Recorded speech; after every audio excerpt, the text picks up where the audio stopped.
Baik, saudara sekalian, selamat berjumpa kembali. Inilah pelajaran kita yang terakhir dari seri sejarah dan nubuatan tentang Israel. Dan hari ini kita akan belajar masa depan Israel, Yerusalem, dan Bait Suci. Tentunya dari perspektif Alkitab. Nah, saudara sekalian, pelajaran kita malam ini akan saya bagi 4 bagian ya. Pertama, kita akan bicara masa depan Israel. Apa kata Alkitab? Yang kedua, kita akan bicara masa depan Yerusalem, ibu kota dari Israel kuno. Kapan akan dibangun kembali? Yang ketiga, kita akan bicara masa depan Bait Suci yang ketiga. Kapankah dibangun? Yang keempat, kita ambil aplikasi, yaitu Yerusalem, merindukan Yerusalem baru. Oke, ini saya buat ini supaya kita mudah mengikuti ya. Baik, saudara sekalian, nah ini saya ambil dari YouTube, sebuah pemandangan kota Yerusalem di abad ke-21. Beginilah ya, tanah Yerusalem ada turun naik, tapi relatif tidak curam sekali, seperti mungkin kita di Pulau Jawa sini ya, tapi ada turun naik juga. Nah, di atas bukit ini berdiri Masjid Dome of Rock, Masjid Al-Aqsa, dan ada juga gereja Katolik. Jadi inilah negeri yang menjadi pusat pertentangan dan konflik pada zaman akhir ini. Nah, kita mau belajar tentang Yerusalem dan Israel, kita perlu mengetahui sedikit sejarah ya. Ya, kota Yerusalem itu didirikan oleh orang bukan Israel ya, dan direbut oleh Raja Daud dan dijadikan ibu kota. Jadi Yerusalem pernah dikuasai oleh Israel, kemudian Israel diserang oleh Babylon, jatuh ke tangan Babylon, kemudian Yerusalem dikuasai oleh Media dan Persia, kemudian dikuasai oleh Yunani, dan dikuasai oleh Roma. Di zaman kekuasaan Roma inilah Yesus lahir. Dan ya, tahun 70 Masehi, kota Yerusalem dihancurkan, diserang oleh tentara Roma. Dan setelah kekuasaan Roma makin lemah, Islam menyerang Yerusalem dan berhasil menguasai Yerusalem. Tetapi pada zaman Perang Salib, Roma Kepausan pernah mengalahkan Islam dan menguasai untuk sementara waktu. Tetapi khalifah yang lain dari Islam berperang melawan pasukan Roma Kepausan dan menang, dan akhirnya menguasai Yerusalem. Dan setelah pada tahun 1800-an, Islam kalah perang melawan Inggris. Jadi Yerusalem akhirnya dikuasai oleh Inggris. Nah, di tangan Inggrislah dia memberikan kemerdekaan kepada negara Israel pada tahun 1948. Dan segala permasalahan dimulai. Jadi sudah lihat bahwa Yerusalem dikuasai oleh berbagai negara, berbagai agama, berbagai bangsa dan suku. Dan inilah sedikit garis besar tentang kota Yerusalem. Nah, saudara sekalian, pertanyaannya adalah, ini sudah campur aduk konflik dari tahun ke tahun. Sekarang lagi perang lagi ya. Jadi pantas kita untuk bertanya, apa masa depan Israel? Kelanjutan Yerusalem bagaimana? Lalu bagaimana dengan Bait Suci yang runtuh itu? Baik, kita akan belajar dari Alkitab tentunya. Masa depan Israel bagaimana? Nah, kita telah belajar pada minggu-minggu yang lalu tentang nubuatan Daniel 9 dan nubuatan dari Yesus di Matius 21 dan 22. Kita dapati bahwa Tuhan memberikan nubuatan 70 atau 49 tahun kepada orang Israel untuk bertobat dengan mengutus Mesias, Yesua HaMasyiah. Tetapi mereka bunuh. Dan itu nubuatan berakhir tahun 34, dan Tuhan bersabar menunggu orang Israel bertobat sampai tahun 70, tetapi mereka tidak bertobat juga, Yerusalem dihancurkan. Nah, setelah Yerusalem dihancurkan, orang Israel terpencar ke seluruh dunia sekali lagi sebagai diaspora di seluruh dunia. Nah, pertanyaan kita, ini negara Israel yang hancur ini, bagaimana nasibnya kemudian? Apa kata Alkitab tentang ini? Nah, jawaban untuk apa nasib Israel, saya dapati di Alkitab ada dua jawaban. Jawaban secara politik, negara Israel secara negara, itu diberikan oleh Yesus dalam Matius 21 dan Matius 22. Secara bangsa dan secara agama Israel diberikan oleh Paulus di dalam Roma 11. Mari kita lihat dua nasib Israel secara politik maupun secara bangsa. Baik, mari kita lihat masa depan bangsa Israel, bangsa suku ini. Kisah 1 ayat 6 dan 7 adalah pertanyaan yang menarik dari murid-murid Yesus sebelum Yesus naik ke surga. Pertanyaannya adalah pertanyaan politik ya. Coba kita lihat pertanyaannya. Saya kutip, maka bertanyalah mereka yang berkumpul di situ, Tuhan, maukah engkau pada masa ini memulihkan kerajaan bagi Israel? Nah, kalau saudara baca kata kerajaan, saudara boleh juga baca sebagai negara ya. Jadi maukah engkau memulihkan negara Israel pada zaman ini? Yesus menjawab, engkau tidak perlu tahu mengenai masa dan waktu, atau itu bukan urusanmu, itu urusan Tuhan. Jadi dengan kata lain Tuhan bilang, nggak usah pikir tentang politik Israel. Lalu apa yang Tuhan inginkan? Tuhan bilang kepada orang Israel di kalimat berikutnya, Kisah Para Rasul 1 ayat 8, dikatakan oleh Tuhan, tetapi kamu ini adalah murid Yesus yang orang Yahudi ini ya, kamu akan menerima kuasa kalau Roh Kudus turun ke atas kamu dan kamu akan menjadi saksiku di Yerusalem, di Yudea dan Samaria dan sampai ke ujung bumi. Jadi Tuhan setelah menghancurkan negara Israel, menyuruh orang Israel yang percaya kepadanya untuk menjadi pemberita Injil ke seluruh dunia. Jadi dengan hancurnya negara Israel, Tuhan punya maksud yang lebih besar, yaitu ke seluruh dunia.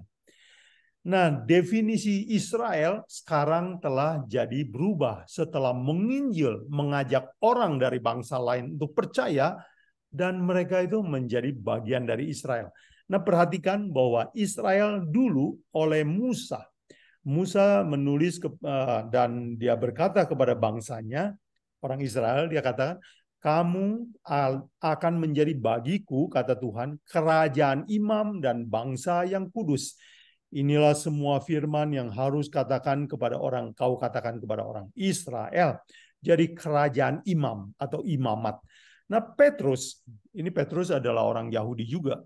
Setelah dia menginjil kepada bangsa-bangsa, kepada bangsanya juga, kepada Cornelius orang Itali, dan banyak dari orang bangsa lain yang percaya, Petrus menulis dalam 1 Petrus 2 ayat 9 dan 10, dia katakan, tetapi kamulah, artinya gereja, termasuk orang Yahudi dan yang bukan Yahudi yang percaya kepada Yesus. Tetapi kamulah bangsa yang terpilih, imamat yang rajani, bangsa yang kudus, umat kepunyaan Allah sendiri. Ayat 10. Kamu atau gereja yang dahulu bukan umat Allah, sekarang telah menjadi umatnya. Jadi kita lihat bahwa definisi Israel sekarang diperluas oleh Tuhan. Tuhan mau menjadikan seluruh dunia menjadi Israel. Baik. Nah, sekarang pertanyaannya adalah ada kontroversi. Pertanyaannya adalah kalau begitu apakah Tuhan benci Israel? Apakah Tuhan menolak Israel? Jawabannya kita belajar dari Paulus ya. Roma 11 ayat 1. Maka aku bertanya, kata Paulus, adakah Allah mungkin menolak umatnya? Sekali-kali tidak. Aku sendiri pun orang Israel dari keturunan Abraham, dari suku Benyamin. Jadi dia bilang, enggak, Tuhan enggak menolak bangsa Israel. Yang disudahi oleh Tuhan atau diakhiri oleh Tuhan adalah politik Israel atau negaranya. Umat ini akan terus ada, bahkan akan diperluas ke seluruh dunia. Dan Paulus melanjutkan di dalam Ibrani 11 ayat 25 dan 26, dia tulis, Sebab saudara-saudara, supaya jangan kamu menganggap dirimu pandai, aku mau agar kamu mengetahui rahasia ini. Sebagian dari Israel telah menjadi tegar sampai jumlah yang penuh dari bangsa lain telah masuk. Ayat 26. Dengan jalan demikian seluruh Israel akan diselamatkan. Nah, saudara sekalian yang saya garis bawahi dengan tanda merah, ini adalah yang paling banyak disalahpahami. Orang banyak yang menafsirkan bahwa seluruh Israel mau percaya kepada Yesus, mau tidak percaya Yesus, yang dulu dan yang akan datang akan selamat. Kalau kita mau belajar Alkitab kontekstual, kita harus lihat konteksnya. Konteksnya adalah ayat 25. Seluruh Israel akan diselamatkan. Yang dimaksud adalah yang di ayat 25, yaitu sebagian Israel tegar, menolak. Terus yang menolak ini apa? Diganti oleh bangsa lain masuk. Jadi yang asli sebagian keluar, yang dari luar sebagian masuk. Jadi jumlahnya bulat, utuh lagi. Itu maksudnya seluruh Israel atau seluruh Israel rohani atau seluruh Israel sejati. Bukan Israel secara daging. Jadi Paulus juga simpulkan dalam Roma 11 ayat 17, dia katakan, karena itu apabila beberapa cabang telah dipatahkan dan kamu sebagai tunas liar dicangkokkan. Jadi Paulus mendefinisikan bahwa yang disebut Israel sisa atau Israel baru atau Israel perjanjian adalah Israel asli yang percaya dan setia ditambah bangsa lain yang dicangkokkan atau ditambahkan. Inilah definisi Israel yang baru. Dan Yesus memberikan sebuah gambaran yang tepat sekali di dalam Wahyu 1. Kalau saudara senang mempelajari Wahyu, saudara akan perhatikan bahwa di surat Wahyu dimulai dengan Yesus menyuruh kepada Yohanes, tulis semua penglihatan ini, kirim ke 7 gereja. Dan kalau saudara perhatikan, nama ke-7 gereja ini semuanya nama Gentile, nama orang-orang non-Yahudi, orang luar. Yesus bilang, apa yang kamu lihat, katanya apa? Di Wahyu 1:11. Tulis ke Efesus, kota penyembah berhala tadinya. Ke Smyrna, orang nggak kenal Tuhan. Ke Pergamus, penyembah patung. Ke Tiatira, Sardis, Philadelphia, Laodikia. Semuanya nama kota orang penyembah berhala. Tetapi kenapa Tuhan bilang, tulis kepada jemaat sana? Karena mereka bertobat. Jadi kalau saudara belajar Wahyu, saudara perhatikan bahwa Yesus berjalan di antara 7 kaki dian. Artinya Tuhan menjaga gerejanya. Dan gerejanya ini terdiri dari 7 cabang. Dan kalau saudara perhatikan bahwa 7 kaki dian ini ada akarnya, dasarnya. Nah, gambaran di Wahyu 1 adalah benar-benar menggambarkan Israel yang baru. Yaitu akarnya perjanjian lama, akarnya Yahudi, tetapi cabang-cabang yang dicangkokkan adalah dari semua bangsa lain. Dan puji Tuhan, kita malam ini yang berkumpul adalah non-Yahudi.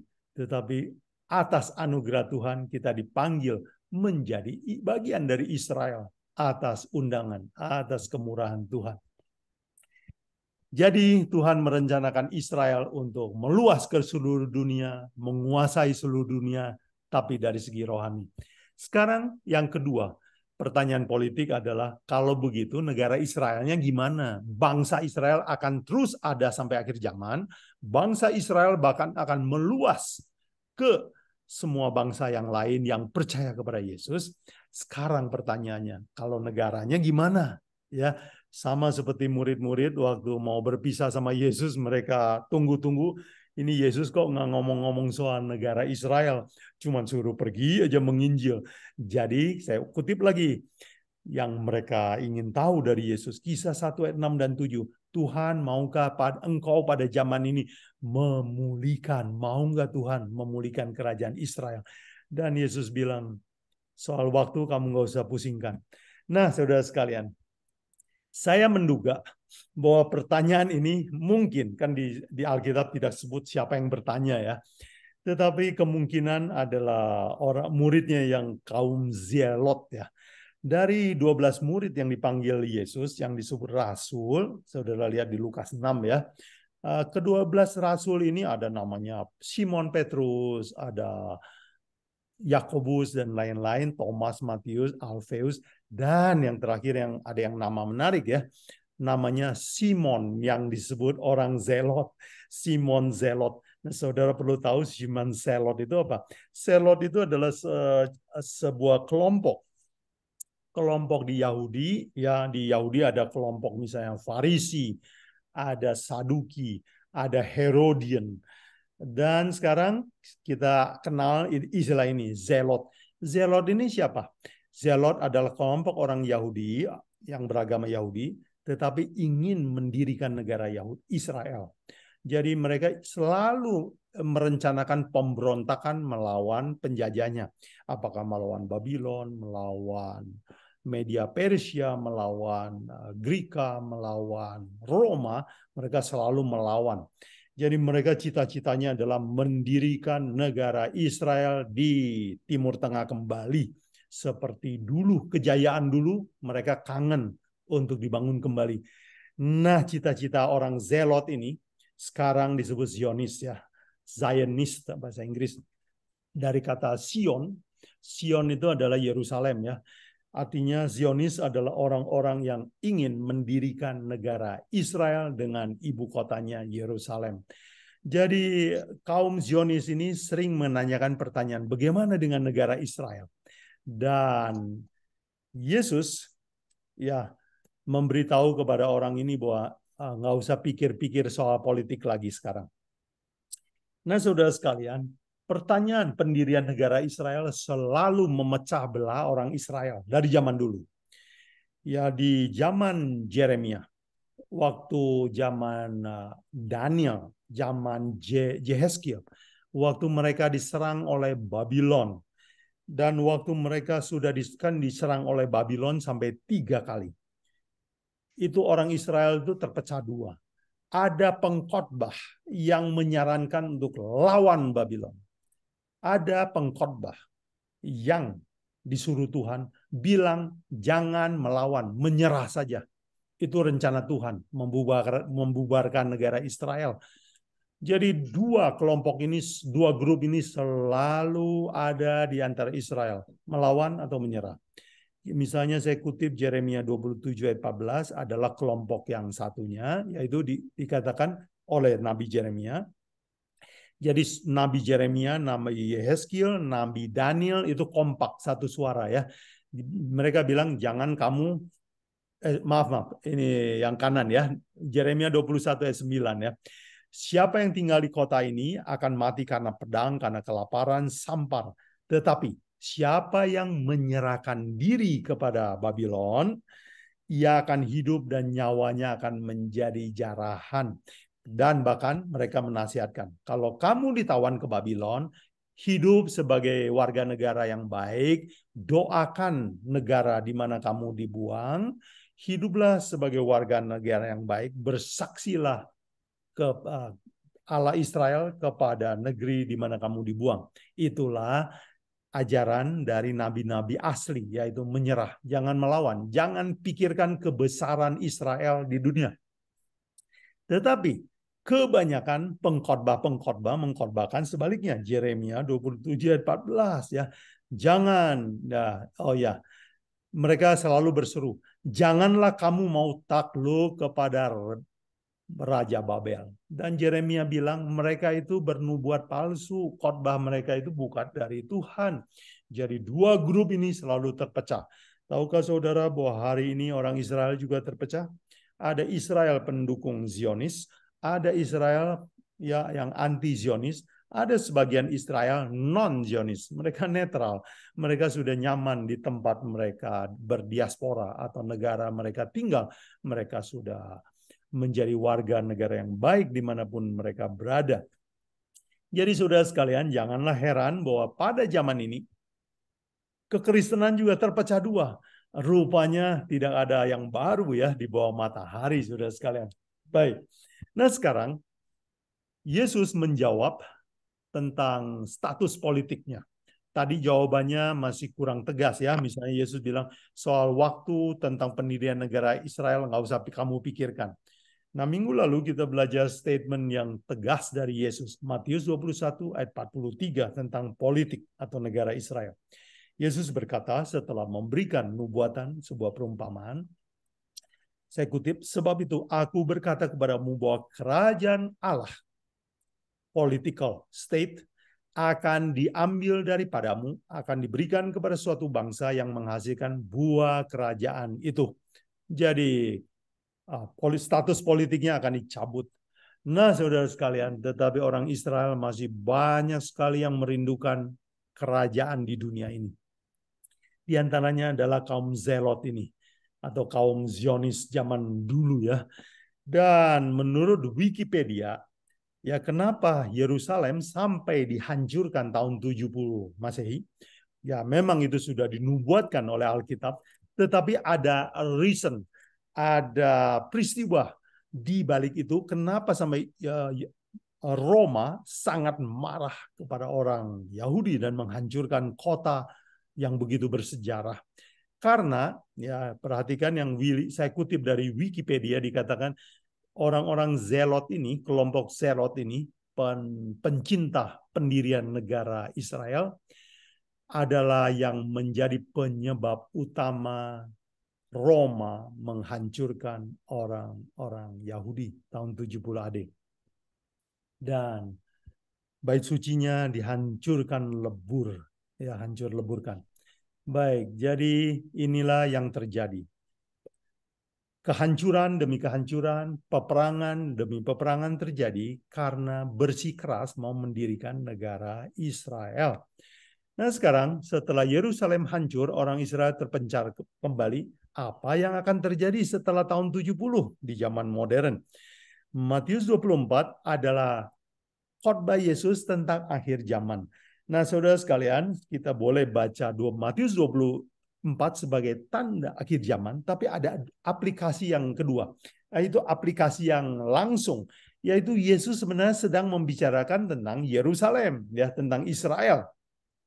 Karena orang Israel berusaha mendirikan negara, Yesus mengatakan di dalam Matius 24 ayat 2 dan 6, saya kutip 2 ayat saja, ia berkata kepada mereka, Yesus berkata kepada muridnya, kamu melihat semuanya itu, aku berkata kepadamu, melihat maksudnya bait suci ya, tidak satu batu pun di sini akan dibiarkan terletak di atas batu yang lain. Semuanya akan diruntuhkan. Nah, semua akan diruntuhkan. Bagaimana dengan kaum Zelot ini? Kaum Zelot semangatnya tidak pernah mati. Mereka terus berusaha mendirikan negara Israel. Dan Yesus meramalkan apa yang akan terjadi kalau orang Israel, kaum Zelot ini berusaha bikin negara terus. Ayat 6. Kamu akan mendengar deru perang atau kabar-kabar tentang perang. Namun berawas-awaslah dan jangan gelisah dan seterusnya. Dan ayat 7 kalau saudara baca selanjutnya dia katakan bangsa akan melawan bangsa dan etne akan melawan etne. Kalau saudara baca etne itu kan sekarang bahasa Inggris bilang etnik, suku. Jadi akan terjadi perang suku juga, bukan hanya negara lawan negara tapi suku lawan suku. Jadi saudara sekalian, karena usaha kaum Zelot inilah maka peperangan akan terjadi terus di Israel.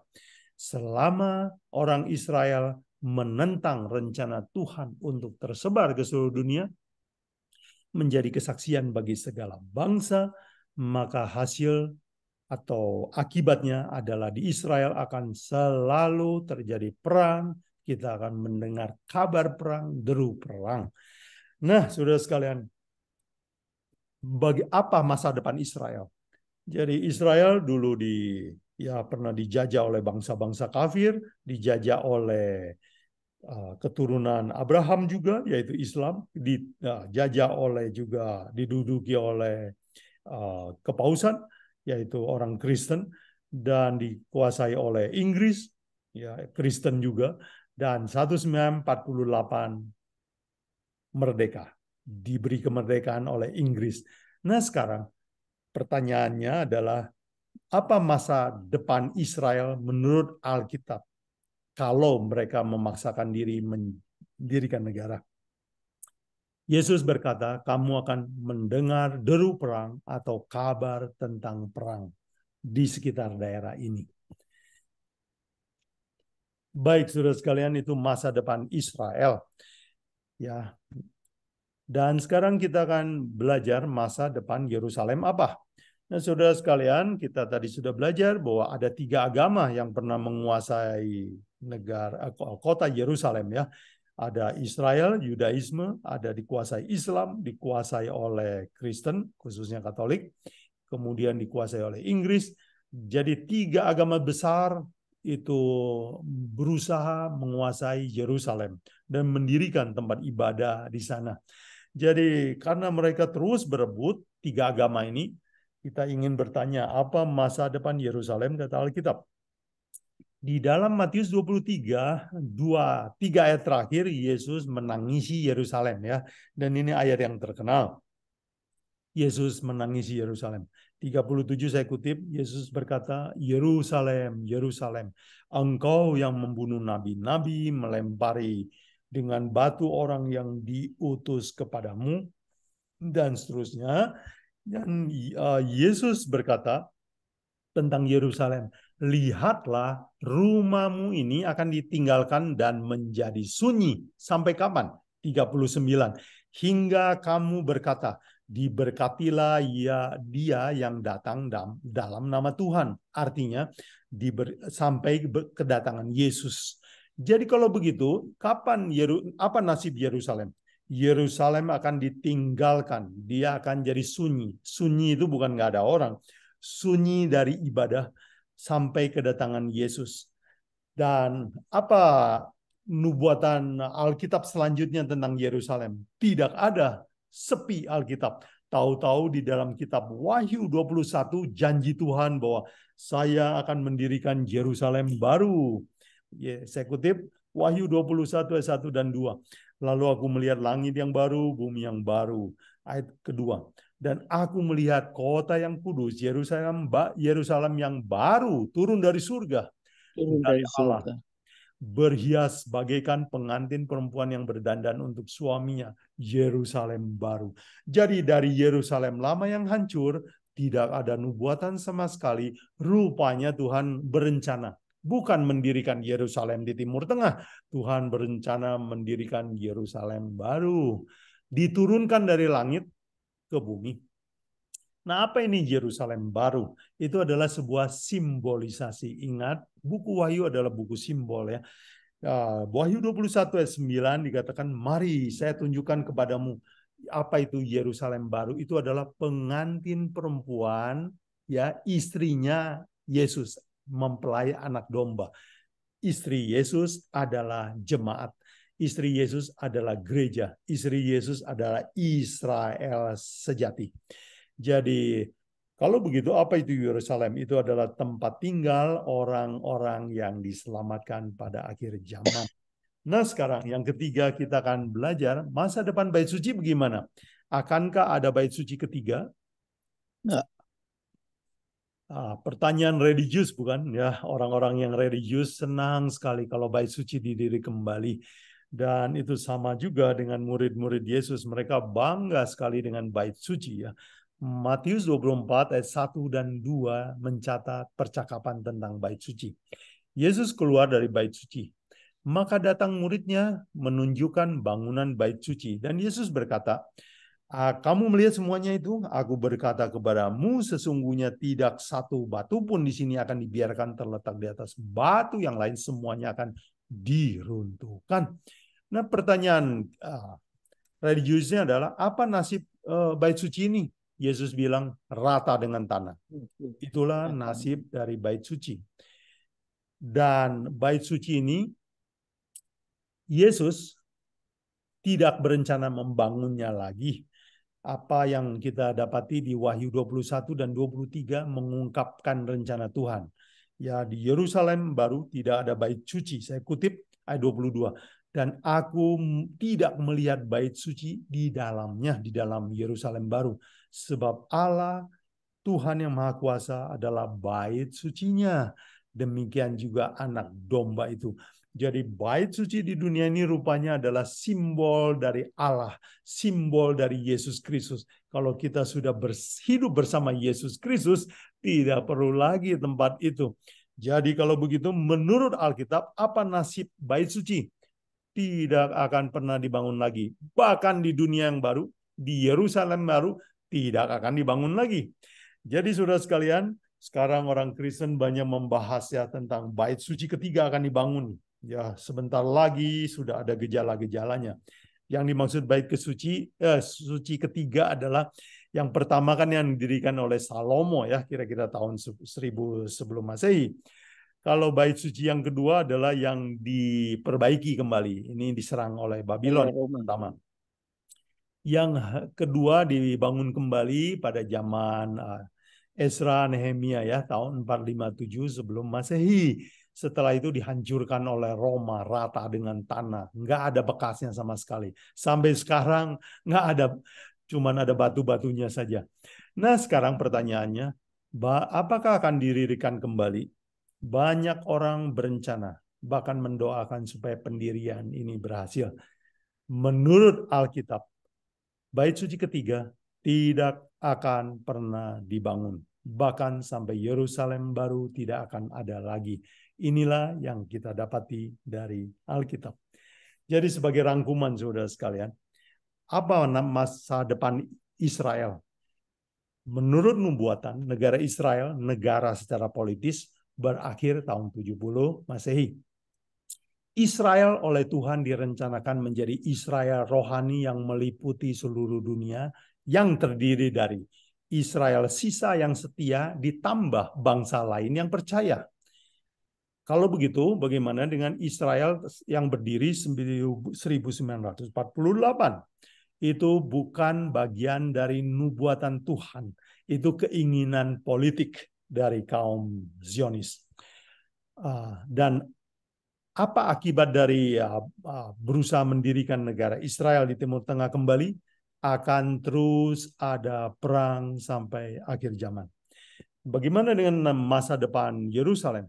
Tidak akan jadi pusat keagamaan sampai Tuhan akan datang kembali. Bagaimana dengan masa depan bait suci? Tidak akan terbangun kembali.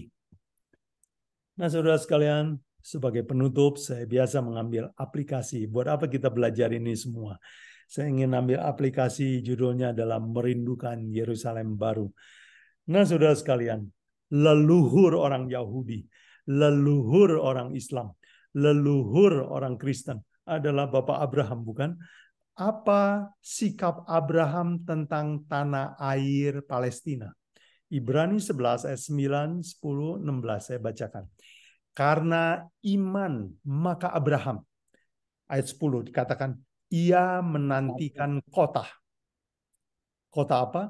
Yang direncanakan dibangun oleh Allah. Sebab sampai almarhumnya Abraham tidak pernah memiliki tanah Yerusalem atau tanah Kanaan. Dan bagaimana dengan seorang nabi yang dikagumi juga oleh orang Yahudi? Namanya Nabi Daniel.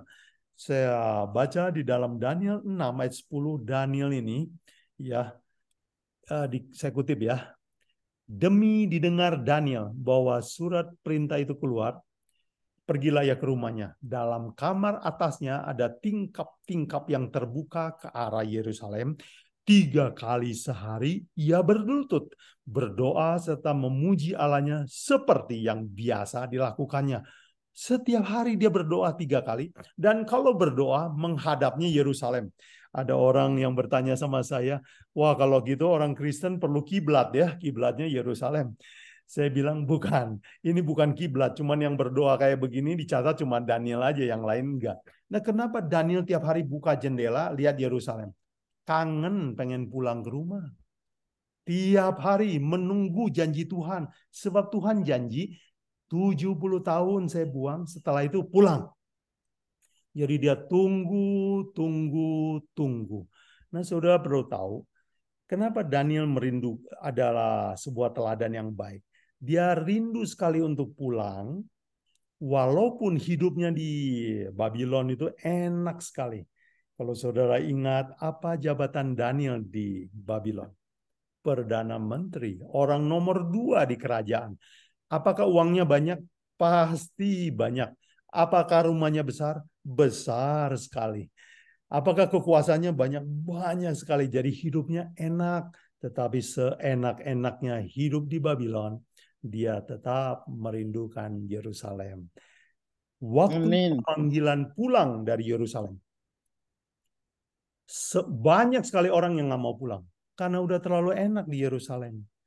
Tetapi dalam daftar pemulangan oleh Ezra ke Yerusalem, saya baca cari nama Daniel tidak ada. Dan saya hitung-hitung kalau waktu pemulangan ke Yerusalem, umur Daniel berapa? Sudah 90 lebih. Dan gak ada nama Daniel di daftar pemulangan ke Yerusalem. Apa artinya? Dugaan kuat. Daniel meninggal di Babylon. Dengan kerinduan pengen pulang Yerusalem. Saudara sekalian, banyak orang rindu sudah betah tinggal di Babylon. Tetapi Daniel berprinsip seenak-enaknya hidup di Babylon, saya ingin pulang ke Yerusalem. Nah, Bapak Ibu Saudara sekalian, bukankah Daniel adalah sebuah teladan bagi kita? Dunia ini hanya sementara. Pertanyaan saya buat saudara adalah, apakah Anda merindukan Yerusalem?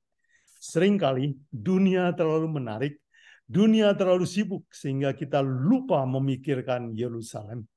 Dunia terlalu menarik sehingga kita ingin mendirikan Yerusalem di dunia ini. Maukah saudara seperti Daniel, betapapun menariknya dunia ini, betapa bagusnya kehidupan saudara di tempat ini. Maukah saudara merindukan sebuah negeri yang Yesus janjikan untuk kita semua yang percaya kepadanya, yaitu Yerusalem baru. Doa saya saudara sekalian, semoga seri pelajaran ini menjadi berkat buat kita, supaya pandangan kita tetap benar, fokus kita adalah kepada Yerusalem yang baru, yang Tuhan janjikan, bukan yang di bumi ini.